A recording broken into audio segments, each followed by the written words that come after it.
Well, good evening, everyone.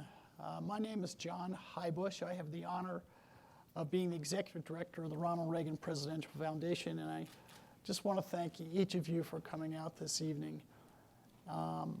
In honor of our men and our women around the world defending us every day who stand in uniform, if you would please stand and join me in the Pledge of Allegiance. I pledge allegiance to the flag of the United States of America and to the republic for which it stands, one nation, under God, indivisible, with liberty and justice for all. Thanks. Please be seated.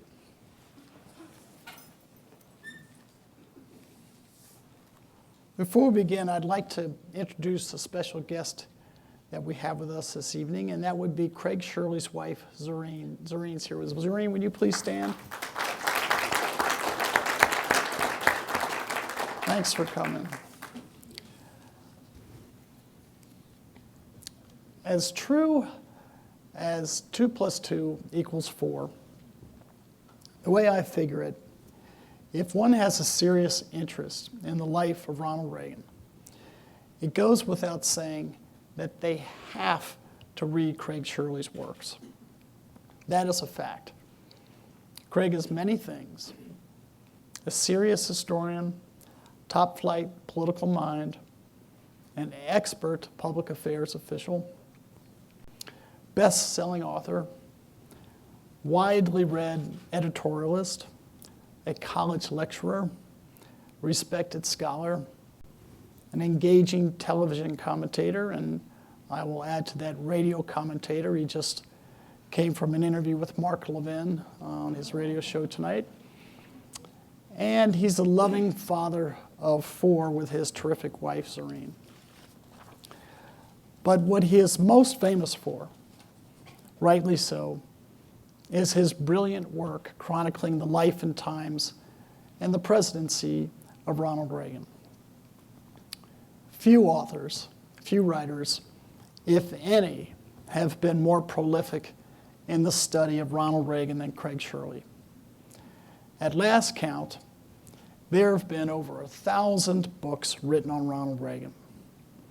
But Craig's bestsellers, Rendezvous with Destiny and Reagan's Revolution, are 2 of the most successful and influential historical works on Ronald Reagan ever written. We had the honor of hosting Craig here before when he released each of those books. It is indeed our honor to host Craig again tonight. And it's a special occasion. Craig is here today to launch his most recent work on President Reagan, a book that is unprecedented in its subject and its scope. It's entitled Last Act: The Final Years and Emerging Legacy of Ronald Reagan, and it offers us the most comprehensive and thorough investigation of Ronald Reagan's post-presidential years. I've had the chance to read it, and like Craig's 2 previous works on our 40th president, it is a compelling and graceful account of the heretofore unexplored final years in the life of Ronald Reagan. Rather than giving a lecture on the topic of his book, Craig has been kind enough to agree to sit with me for a discussion about his work, as well as take some questions from you in the audience after I have completed my own amateurish interview of the author. Ladies and gentlemen, if you would, please join me in giving a warm welcome to best-selling author and very dear friend, Craig Shirley. Craig, please. Thank you.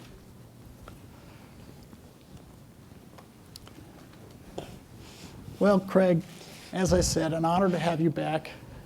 I've known you for years, going way before my time here at the Reagan Library, and it's just been fantastic to see a good friend write such important pieces on Ronald Reagan.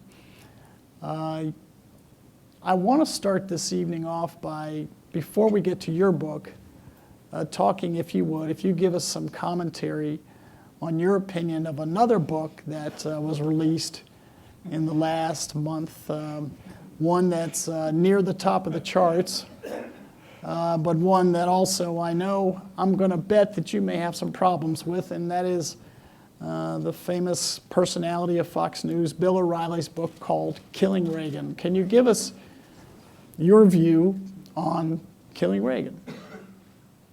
Well, I guess I'd have to say I love good fiction as much as anybody. There are a lot of good Reagan scholars. Kyron Skinner, Annalise Anderson, Stephen Hayward, Paul Kengor, Lou Cannon, who I consider to be first among equals. I would not consider, frankly, his work to be in that class. O'Reilly's work. I would not consider Bill O'Reilly's work to be in that class. It is, the scholarship is frankly shoddy, is that there's no sources, there's an index, but there's no bibliography, there's no list of people that he interviewed. He repeats, a lot of us, and John and Joan know better than anybody, is that there's a mythology about Ronald Reagan we've all been pushing back against for years. He was lazy, he was disengaged, this, that, the other thing, and we've just got it to where people really understand that how engaged Reagan was and how hands-on of a president he was. And then along comes O'Reilly with a book that is filled, frankly, with prevarications and misstatements of fact, and a lot of us are going to have to dig out our shovels and go back to work to fix the damage that Bill O'Reilly's done to Ronald Reagan's reputation, Ronald Reagan's legacy.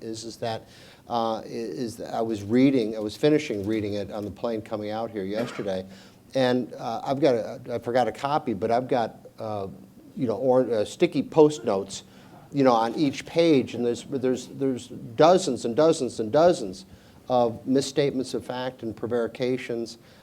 Is that Nancy Reagan ran the country, that he was never the same after the assassination attempt, that he stayed up in his the private residence and watched soap operas, all of which was nonsense. This is a man who negotiated with Gorbachev and basically took Gorbachev's pants off.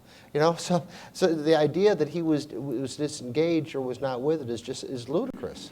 Yeah, and I noticed over the past few weeks there's been several important opinion pieces that have played themselves out that are now disassembling the O'Reilly book as we speak, which I think is great to see. Yes, absolutely. Yeah. I think it's so important. I know, you and Ed have written a piece, and myself and a couple other Reagan historians have written pieces. Dick Allen is writing a piece, who was Reagan's national security advisor. So is that, as I said to Paul Bedard at the Washington Examiner, I said, we're not going to beat O'Reilly commercially, but we will beat him historically, and that's ultimately what we care about, is the fixing the history that O'Reilly, quite frankly, broke. Yeah, right. Okay, now on to a much more important, better book.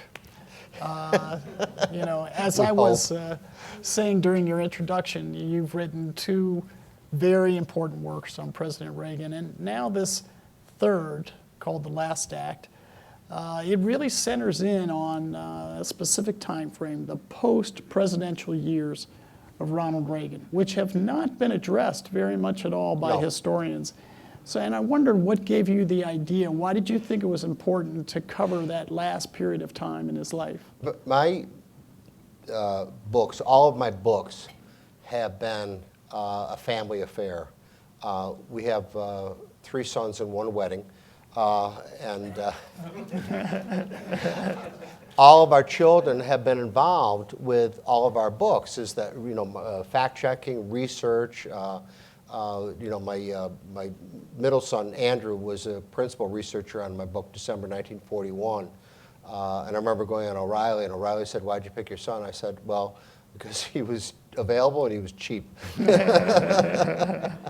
But Zareen has edited all my books. She's the best editor I ever worked with, and she doesn't cost me anything. Well, other than but anyway, is that when I was working on Rendezvous, which was my third book on Reagan, which was about the 1980 campaign, Rendezvous with Destiny, Our youngest, who was at the time 9 years old, Mitchell, Bowman, Reagan, Shirley, was in the kitchen. I was standing there editing and smoking and having a glass of wine, and Zrin was editing. And Mitchell was highlighting binders and binders of newspaper articles and magazine articles and material from the Reagan Library. And every time Reagan's name was mentioned, he was supposed to highlight it. And he, 9 years old, and he says to me, Dad, has anybody ever done a book about Reagan after he was president? And I thought for a second. I said, no. And that was the birth of Last Act. So after I got done with, I had a schedule to follow because my publisher had, contracts and publishers, and they give you checks and then they expect things unreasonably. I think the publishers are very unreasonable. They just ought to give us checks and then go away. But they expected me to turn in, so I had to follow a schedule. So after Rendezvous, then it was December 41, and then after December 41, I was able to get into Last Act. Right, great. Now, in the book Last Act, you spend a great deal of time taking a very close look, almost a microscopic look, on the funeral of President Reagan, essentially the lead up to the various events surrounding the funeral. And in the book, you talk about it appeared as though there was a divided America at the time. Yes. A dialogue in America that was taking place, which made it look like almost two countries staring at one set of events, the Reagan funeral, from almost opposite perspectives or different perspectives. Now, can you comment on that? Sure. Is that we've always been, this myth that we in the past we were united, we're divided, is just that. It's a myth. Is that we've never been united in the history of this country. We weren't united on July 4th, 1776. There were many Tory sympathizers. There were many who were opposed to, probably the majority who were opposed to our entry into the War of 1812. The Civil War was about our divisions. Is that there were many people opposed. It took the Congress weeks to decide whether or not to approve Woodrow Wilson's call for a war against entry into the Great War, World War I. And even then, some 58 House representatives voted against it. Is that there's only one, and even in the Cold War and other aspects, we've always been divided. That's actually part of our genius, is that out of division comes compromise, and out of compromise comes future successes. The only time we've been united as a country, the totally, completely united as a country, was on the afternoon of December 7th, 1941. Everybody was for going to war with Japan. There wasn't one editorialist who said no. There wasn't one. There's only one congresswoman from. Trying to remember her name. I'll think of it in a second. But she voted against it. Actually, she abstained from voting and then voted against our entry into war with Germany and Italy. But that's the only time we've ever been united as a country. It was on the afternoon of December 7th, 1941. We've always been divided. So I took that. But there's also been times where we were at least as superficially united, like the death of Franklin Roosevelt, or the death of John Kennedy, or other times, or we were actually united as a country when Richard Nixon resigned. I remember at the time feeling very sad, but also kind of proud of my country, because it proved to the world that we didn't tolerate corruption, or the appearance that the power was that even presidents were beyond the reach of the rule of law. So there's an odd kind of feeling. So we were, in a way, kind of united. But in the week of the Reagan funeral is that there were a great many people who came forward and used his passing as an opportunity to take what I consider to be illegitimate shots at his life and times, even to the point of making it up. I'll give you an example. Like, for instance, the New York City, which is arguably not, conservative territory, closed the government for the passing of Franklin Roosevelt, closed it for the passing of John Kennedy, closed it for the passing of Lyndon Johnson, closed it for the passing of Robert Kennedy, and closed it for the passing of Martin Luther King Jr. The New York City government did not close for the passing of Ronald Reagan. And I think that illustrates the there was a great deal of liberal hostility in academia and liberal editorialists and columnists toward Ronald Reagan, and it came to the fore the week he passed away in June of 2004.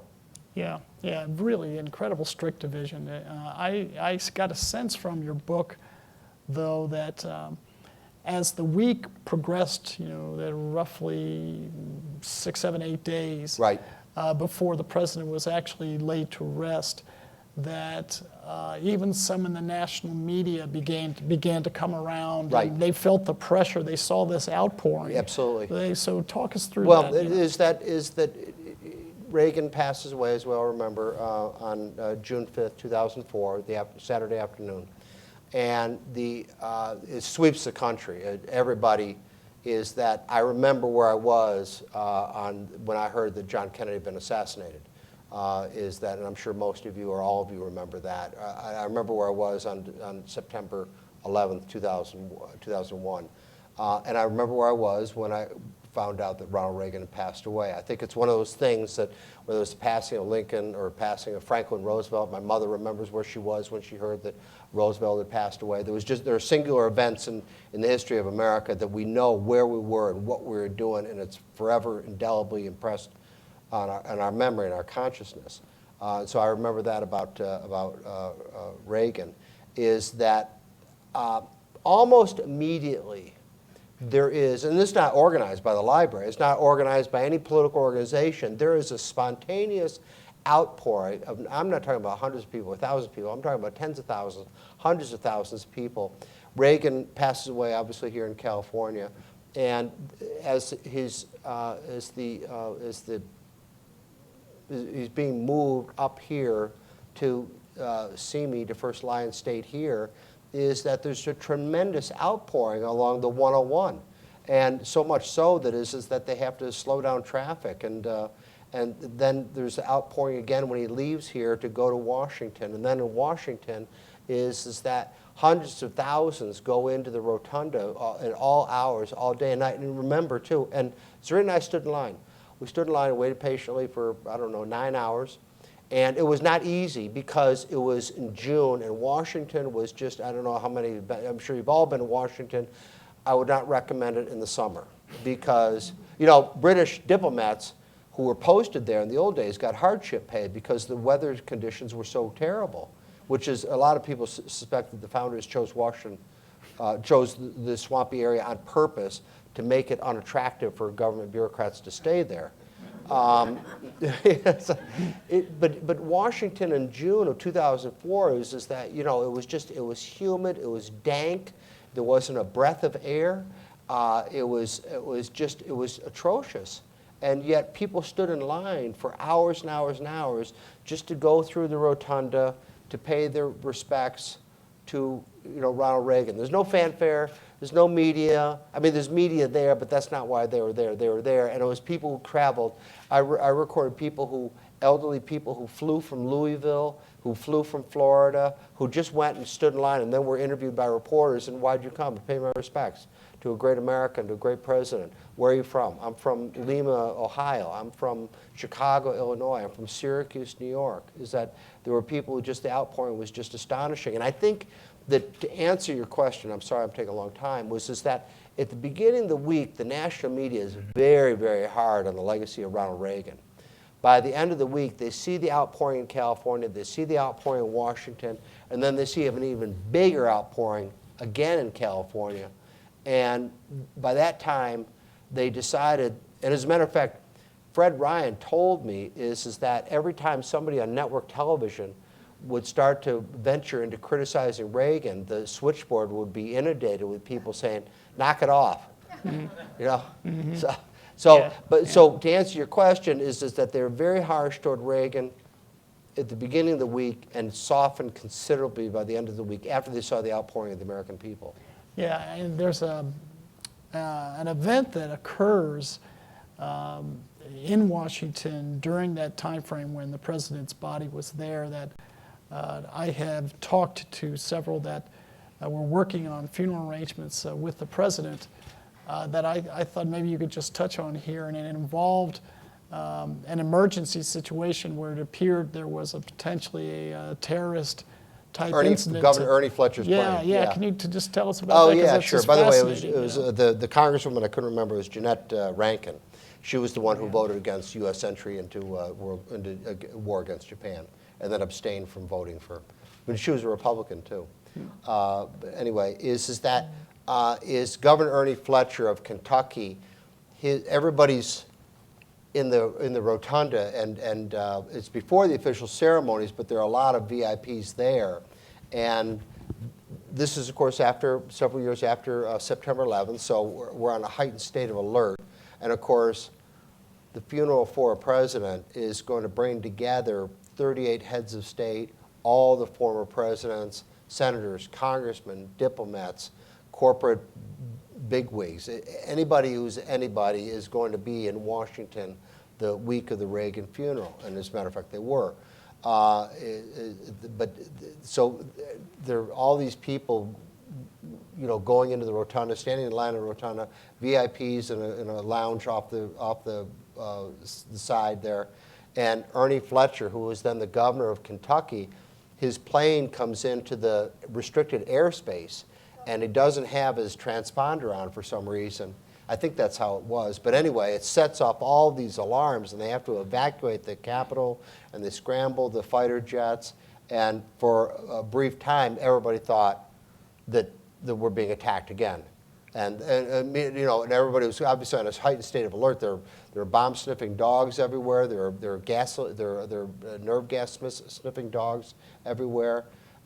Is that the perfect time for terrorists to strike would be for the death of, the death and the funeral of a president. So for a few minutes, Washington was just, it was like 9/11 again. It was a complete, chaos and panic. But that was finally resolved, and his plane was identified, and I think Fletcher got a good dressing down from the FAA and from the president and from some other people, or his pilot anyway. I bet. As you well know, and I'm sure there are some people here in the audience that stood in line when the president laid in state here at the library itself. And you talk a great deal in the book about the heroic, the 24-hour, 7 efforts of a number of the president's staff who just dropped what they were doing at the time and became full-time volunteers to ensure that this magnificent set of events to bury our 40th president could come off well. I know Joanne Drake. Joanne, are you here? I can't see you. Oh, great. Joanne being one of them, Melissa Giller, another. There might be several others in the crowd, but you'd mentioned Fred Ryan, and people like Fred and Joanne and others were really the architects behind making all of this happen. I wonder if you could just talk about, how does such an extraordinary undertaking occur and to be done with such perfect syncopation? I mean, the press I've talked to who were involved just said they marveled at how well the president's the entire events were treated. Well, as I understand it, is that at some point in all presidencies, and this happens to all presidents, is that at some point the military district of Washington, which governs the jurisdiction of presidential funerals, will go to the president and say, Mr. President, it's time to talk about how you want your funeral arrangements. Do you want it civilian? Do you want it military? Do you want it state? Do you want it private? For instance, Harry Truman opted for a private funeral. He'd never laid in state in the U.S. Capitol. Richard Nixon opted for a private funeral. Andrew Jackson, quite out of character, opted for a private funeral, didn't want a state funeral. And state funerals are very, very particular things according to the military district. They're reserved for presidents and 5-star generals who are designated by the commander-in-chief to have an official state funeral. But that's pretty much it. So like Douglas MacArthur was granted a 5-star funeral designated by Lyndon Johnson when he passed away in 1964. And several other, very few, Pershing had a state funeral as well, designated by Franklin Roosevelt and passed away, I think, in 1943, if I'm not mistaken. So anyway, it's a very, but when they say, okay, I want a state funeral, then they start planning in the president's, while the president's alive, and during his presidency, they start planning, they start, who do you want for pallbearers? Who do you want to speak? What type of service do you want? Do you want ecumenical? Do you want religious? What music do you want playing? All this. So, and eventually it becomes known as the playbook or the book.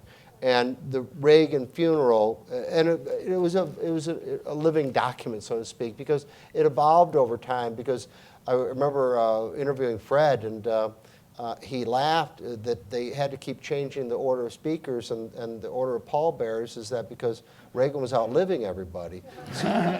So some people that were scheduled to be pallbearers and speakers in 1981 or 1987 or whatever weren't around with us in 2004, so it had to be updated, it had to be changed. But eventually, I don't know, it was hundreds of pages long, but it became known as the playbook, and it was everything down to his boots, the riderless boots and the spurs, and which horse would lead the Sergeant York, would lead would have the boots put in backwards.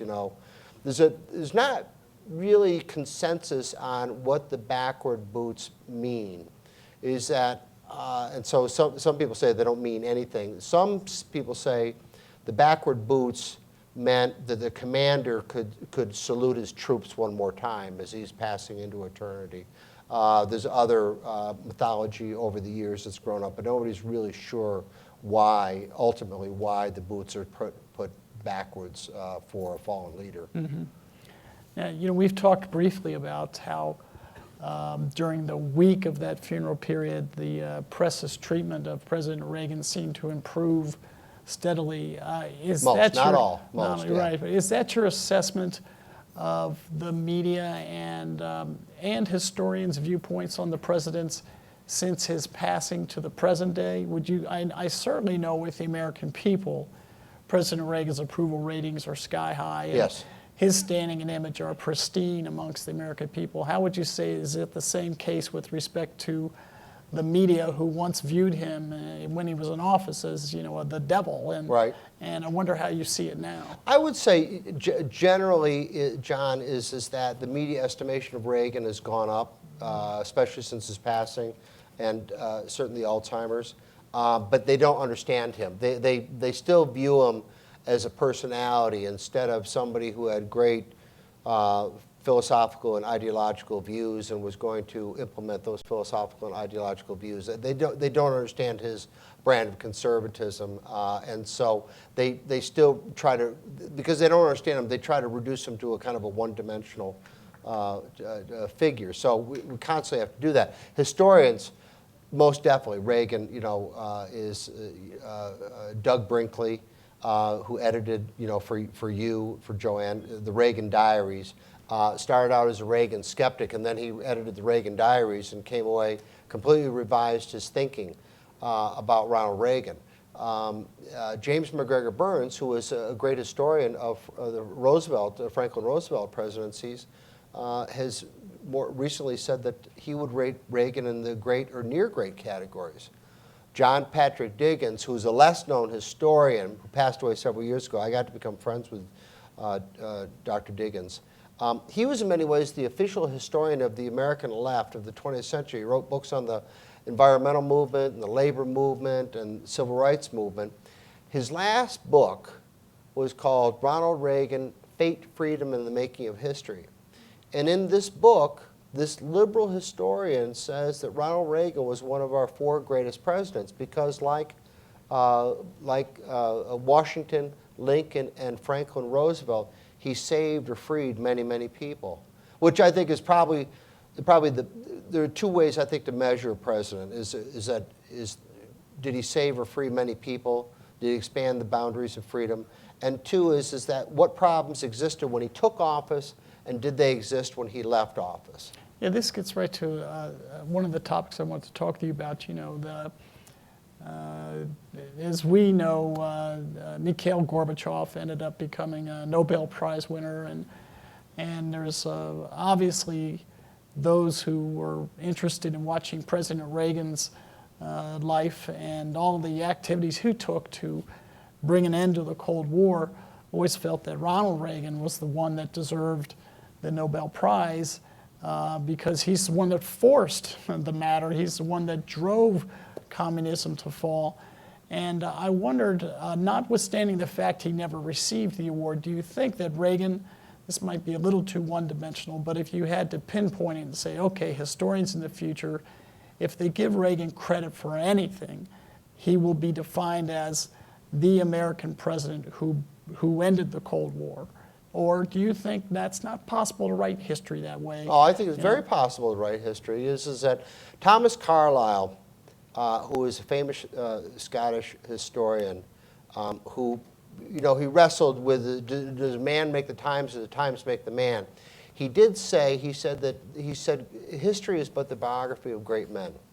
And if you think about it, is that what is American history? It's about George Washington, it's about Andrew Jackson, it's about Abraham Lincoln, it's about Teddy Roosevelt, it's about Franklin Roosevelt, and it's about Ronald Reagan. I think he's right. I think history is the biography of great men. And I don't think that it's any stretch of the imagination or any stretch of argument to say that, look at the problems that existed in 1980. In 1980, we are losing the Cold War. We are losing the Cold War to the Soviet Union. The Soviets are in Afghanistan. They've got client troops in Mozambique. Southeast Asia has fallen to communism. Italy has come within a hair's breadth of voting into government a communist power. NATO is withering in every measurable way. Soviet have nuclear submarines in Cuba. Of course, Cuba had fallen years before, but now is that Nicaragua is under siege and danger of falling into communism. In fact, by 1979, has fallen to communism, and El Salvador is under siege. So in every measurable way, the Soviets are winning and we are losing. We're losing the national and international conversation about freedom versus collectivism, freedom versus communism. Is that inflation is out of control. Interest rates are out of control. Unemployment is rising in the country. There's no productivity. We've got negative growth in the country. And America's morale is, for the first time in the history of the country, is that parents don't believe their children's future will be better for them than it better for themselves. That was completely alien to the American experience because American parents had always believed that the future would be better for the children than it had been themselves. And in fact, that's part of America is that the optimism, the innate optimism of always improving, always moving better down the road, always getting better. So, but now 8 years later, is that the Soviet Union, they're out of Afghanistan. They're basically on their knees suing for peace. Inflation has been eliminated. High interest rates have been eliminated. Gasoline was 79 cents a gallon. Unemployment was 5.2%, which economists said was impossible. Some economists said it was impossible to have full employment in a capitalist economic system, which is 5.2% is essentially full employment. Is that 18 million new jobs are created. America's morale is that where people didn't believe in the future, America's morale by January of 1989, as Reagan's about to leave office, is sky high. Yeah. So in every measurable way is that the problems he confronts in 1980, by 1989, they're all eliminated. So a long way, again, answering, but I think it proves conclusively that he wasn't perfect. He made mistakes. He had his moments, things like that. But, I would just say is that at Mount Vernon, and I also heard this about Martin Luther King, they are struggling in a way at Mount Vernon because George Washington becomes so iconic that they've almost made him a godlike figure. So they've worked very hard to present George Washington as a boy and as a young surveyor and as a struggling man, and who experienced failures, and he lost. People don't realize is that Washington lost more battles in the Revolutionary War than he won. He just happened to win the important ones. But also is that Martin Luther King, Jesse Jackson has expressed concern that Martin Luther King is becoming so iconic that people don't realize that this was a real man who had real struggles and had real successes and real failures. And as I tell people, this is, we rather expect, so they're dealing with this problem of them almost becoming gods. And we'd rather expect gods to defeat the largest standing army in the world, or beat back the cause of the illegitimate cause of racism in the South, or to knock down walls between freedom and communism. We rather expect gods to do those things, but when mortal men do that, it makes it pretty special. And so, to answer your question, is that they're struggling with that, and I think that we need to realize and recognize that Reagan was a real man with real failures, but a lot more successes. Well, let's talk about a real element of this real man and, that you focus on in the book somewhat, and that is the importance of his ranch to his psyche, to his well-being, certainly while he was in office, but after he was in office. Can you talk to us about that place of respite for him? Sure. He had 2 or 3 ranches before. He had one in Malibu, and I think one was not far from the office in Century City. Or he made some movies, I don't remember. Anyway, but he found Tip Top Ranch toward the end of his second term as governor, and he just fell in love with the place. And he like the first week of his presidency in 1981, he calls Mike Deaver into his office, and he says, "Mike, there's no time built into my schedule for the ranch, and I want you to build time into it for the ranch," because he says, "I have to go there. I have to go there. I have to," and it renews me. It refreshes me. It renews my spirituality. I have privacy there, and so he just became. The ranch almost became synonymous with him in a way. And it wasn't a myth. I mean, he really did clear brush, and he really did ride horses, and he really did have a tack barn. It wasn't just some type of Hollywood put on. It was just that he loved horseback riding, and he loved the privacy, and he loved working with his hands. Yeah. Let me take this opportunity now to see if there's anyone here in the audience who might have a question for Craig. If you do, if you could just raise your hand. We have a couple of staff people here with microphones, and we ask you to wait till you get the mic into your hand because all this is being filmed, and we want to make sure we can hear you on tape. So I think we've got one right here.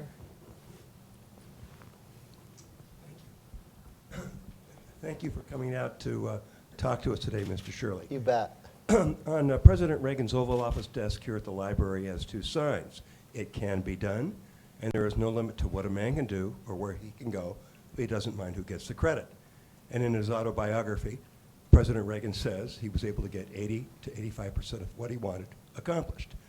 My question to you is, what needs to change in Washington for somebody like President Reagan to come along, get things done, share the credit, get it done, and get 80 to 85% percentage? Get that football down the field instead of retreating 2 or 3 yards, making 2 or 3 yards, and that being it. What do we need? I want to choose my words carefully here. Is that in a way, the example of Bill Clinton and Newt Gingrich is a better example of bipartisanship cooperation and getting things done than Ronald Reagan and Tip O'Neill. Ronald Reagan and Tip O'Neill worked together, but I think it's somewhat of a myth that Reagan was enamored with Tip O'Neill like they were fraternity brothers or something like that.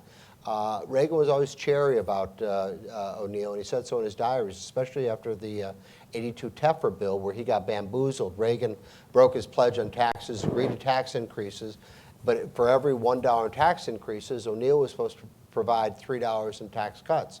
The tax increases came, but the tax cuts never came, and Reagan never entered into another deal like that again with Tip O'Neill.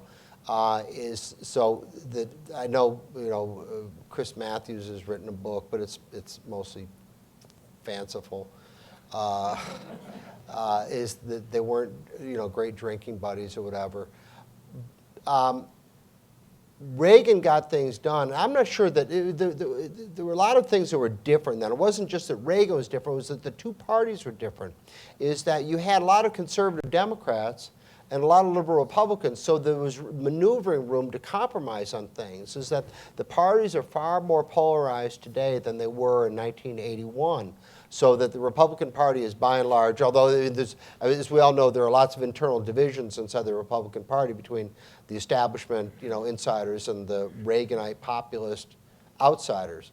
But even having said that, is that it's still much more unified ideologically than, say, in 1981, whereas, and the same thing with the Democratic Party, even more so. I mean, all you have to do is look at the debate last night, is that they all, and I don't mean this in a derogatory fashion, but they all embrace some form of collectivism, some form of the aggregation of concentration of power in Washington is that they all tend to embrace that. So when you have one party that espouses freedom as an organizing philosophy, and another party that organizes justice, I mean, they believe in justice as an organizing philosophy, they're very much in conflict with each other. I'm not sure that that type of, unless the parties change, which I don't see it happening, but if somebody's going to come along like Reagan and get things done, it's going to have to be an outsider. It can't be an insider, because the outsiders will never go along with an insider, whereas the insiders will go along with outsider, if you know what I mean. Let me just illustrate, is that Henry Kissinger, the ultimate insider, was willing to make his bones with Ronald Reagan to have access, and that's ultimately what the insiders want, is access. Access to money, access to power, access to the media. That's ultimately what the insiders want. But the outsiders are governed by principles. The insiders are governed by access. The outsiders are governed by principles. So if somebody's going to come along to Washington to get things done, it's going to have to be an outsider to bring along the rest of the party, and then maybe pick off some Democrats. But it's going to be, I think it's going to be very difficult. I just don't know if it's possible anymore. Yes, right over here. Mr. Shirley, thank you. You bet. I was listening to your conversation with Mark Levin on the radio on the way over here. And one of the things that you spent some time talking to Mark with was about could Ronald Reagan be elected president today, taking into account America today as we know it. And I thought you might want to share some of that conversation. Sure. Is that John, you've heard this, Joanne, we've all heard this, is that many times over the last several years, will Ronald Reagan never be elected today? Well, interestingly enough, the only people who make that argument are moderate or establishment Republicans or Democrats, is that conservatives don't make that argument. Only those, to use it as a club against people who are conservative, make that argument. The answer is we don't know. But I will tell you one thing is that we've studied the history of Ronald Reagan, is that Ronald Reagan changed the Republican Party. Ronald Reagan brought the party to him. I mean, literally, the party is completely made over, completely different by 1989 than it was in 1979, 10 years later. It's a completely revitalized party with a core governing philosophy. And I happen to think that Reagan is that in an academic sense, not in a practical sense, but in an academic sense, would be nominated again because he would remake the Republican Party again. But who knows? I mean, he would be 104 years old. Yeah, just a little older than Hillary Clinton. Yeah, right, exactly. Yes, but a lot wiser. Do we have another question? Yeah, I see one here and then over here.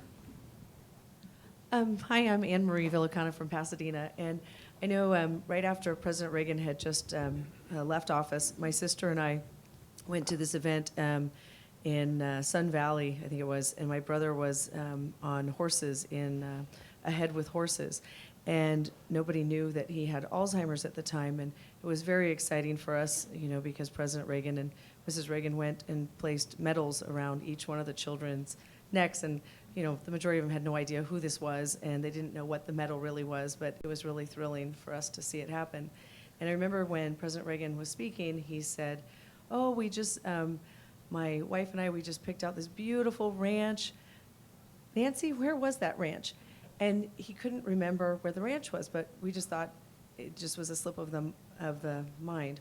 And shortly afterwards, they announced that he had been diagnosed with Alzheimer's. Do you speak about his having Alzheimer's in the book? And then Yeah. what did he actually do during, because he lived quite a while with it? Yes. Was he aware of all the people, or did he lose all Well, recollection? yeah, it's an excellent question, and is that, yes, he was aware of it. He wrote a letter to the American people. You know, what's interesting is that, because I spent a lot of time interviewing Fred about this, is that he was diagnosed in 1994. Yeah, right, 1994. And of course, Mrs. Reagan is devastated. And she calls Fred, and the next day is a Saturday, and she wants Fred to be there when the doctors tell the president that they believe he has Alzheimer's, because there's no conclusive diagnosis of Alzheimer's without an autopsy. But it's interesting because Fred told me very frankly that Mrs. Reagan was obviously beside herself. Reagan's first response is he takes it in stride, doesn't get down on himself, doesn't get morose about it, doesn't plead, say, why God me? His first response is, well, I guess I better tell the American people. And he sits down and he writes the letter that's now on display here. But his first reaction is not to think about himself, it's to think about the American people, which I find was remarkable. He kept going to the office for several years after. My brother and I, Zareen came out and visited him after the Alzheimer's. My brother and I came out and visited him after the Alzheimer's. He was jokey. He had, my brother said, Mr. President, you still going to the ranch? And Reagan said yes, and he couldn't remember the word flooding, but otherwise, we had a lovely, charming conversation with him. Is that the decision was made for him to keep a routine going. Instead of staying at home, it would be better for him to get up and go to the office and meet people and, be active and vital. Go play golf. He played golf with Stu Spencer a lot, and he still went for a blimp ride. He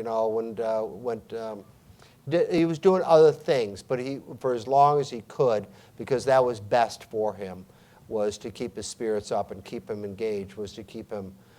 Is that quite frankly his physicality and his excellent physical condition probably kept him alive longer than it would have if he had not been in shape, because most Alzheimer's patients don't last 10 years. Is that his friend Jean Kirkpatrick, who was diagnosed with Alzheimer's, who was was Reagan's UN ambassador and intellectual soulmate, and when she was diagnosed with Alzheimer's, she went in a matter of months. So anyway, he was diagnosed with Alzheimer's, but even so, he remained engaged for a long time after that. I think we had a question. Yes, right here. As someone who grew up during the Reagan era, I was born in 1970, so the first time I was actually able to vote was right after him. And now I do a lot of volunteer work with teenagers. And so what is it in his life throughout, including the last act stage of it, that we can help pass on to that next generation who don't understand? I mean, I didn't understand when I was their age what we were living through. And what is it that we can take from him through his life that he taught us, that we can share with them so they'll understand, so these ideas won't die? That many, if not most, of Reagan's most important policy speeches were made on American college campuses. Is that at Eureka, at Georgetown, at Notre Dame, even at Moscow State University, is that he wanted to talk to young people. And remember, Ronald Reagan was always talking about the future, and he was always talking to young Americans. Now,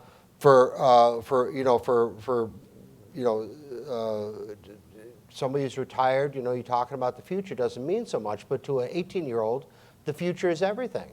And so here comes Ronald Reagan, is that the oldest president gets his greatest base of support is from voters under 30.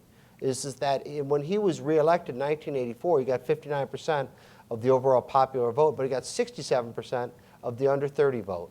Is when he left office, he had a 69% approval rating, but he had something like a 76% approval rating among voters under 30, because he was always talking about the future, and he was always talking to young people.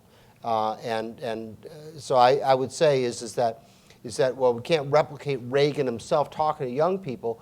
The one thing that's absent from both parties today, both political parties, is that nobody's talking about the future anymore. They're all so caught up in kind of the miasma and the back and forth and the petty bickering, is that there's not anybody, not any political leader today who's talking about the future. Not Obama, not John McConnell, not John Boehner, none of the Republicans. In fact, the only one who's coming close, frankly, to at least touching on talking about the future is Donald Trump. What did he say? He said, I'm going to make America great again. Well, that sounds pretty good to me. By the way, that was Reagan's campaign slogan in 1980. It was. Yeah. I think we got time for one more question if you've got one. Okay, right here. Thank you, Mr. Shirley, for coming tonight. We really enjoyed it. I don't know if it's a question I have, but I'd like your perspective. And that is, it always seemed to me President Reagan was an American first and a Republican second. Yes. And as I look at our two parties today, it seems like we are very polarized, and we don't think ourselves as Americans. We think of ourselves as either Democrat or Republican or independent. And I'd like your perspective on that. Well, I know what you're saying, is that it does seem like we become our own grievances, is that we identify by some type of hyphen. And I don't know the answer to that. And I wish I did, because I think that it stops us from being unified in a lot of things. Is that there was a national unity to defeat, the Empire of Japan and Germany. There was a national unity to win the Cold War. There was a national unity to put man in space and put an American on the moon. There was national unity in education and a lot of other things, and it seems like those things are missing today. I don't know if it's possible to get them back. In fact, I'm not even sure that that it can be. But it may be that we are evolving back into the federalism of 200 years ago, where things are more addressed at the state and local level because we can't get anything done at the national level. I mean, maybe that's a consolation, or maybe that's the future, but it seems to me at least that if things are going to get done, they get done at the state level, it's better than getting it done at the state level than not getting done at all, So. Great. Yeah, Craig, it's just been terrific to have you. Thank you. I invite everyone here. I had the chance to read the book in its galley form, and I couldn't wait to see it published. Anyone here who's got a deep interest in President Reagan, it's such a worthwhile read. I really invite you to stick around and have Craig sign one of your books if you can get one.